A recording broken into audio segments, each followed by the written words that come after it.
So here we're looking at a bit of the silly. Power of the Force. I guess that's, is this still? Yeah, it is Epic World.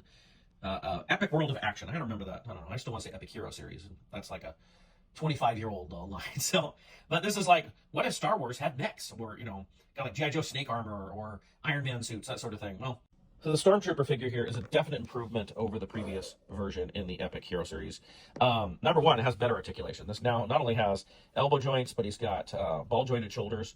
I don't think they're ball jointed legs, but he does have knee joints, right? Yes, knee joints. So it's not as great articulation as a TVC figure, but it's pretty good articulation. The helmet still looks good. I'm reminded of, sometimes we get not great figures, but like there'd be one part that'd be really good. I remember the Rogue One Stormtrooper was 5 POA, but it had a great helmet. But in this case, his proportions look better. I always thought the proportions looked off with this figure, and here it looks better. It's probably because I had to bring the shoulders out for the 5 POA, and here we've got the ball jointed shoulders. You can see he still has the holes in the wrists and the back, so you can add things, whatever you want. He's got that little red techie looking thing on his chest. And then here is this big dude. So, this is ridiculous, right?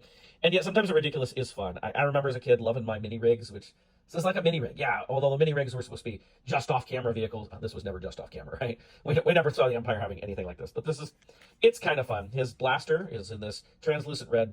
It's a Stormtrooper blaster, and yet it kind of reminds me of Phasma's blaster with how kind of thick and chunky it is.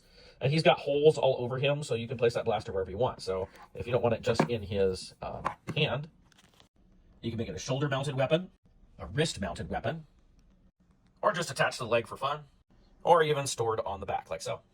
Now this is a mech type armor, which means, yeah, you can open it up. And impressively, it actually has detail inside. I wasn't expecting that. You can see there's like even an Imperial emblem there, right where you can hook your figure in.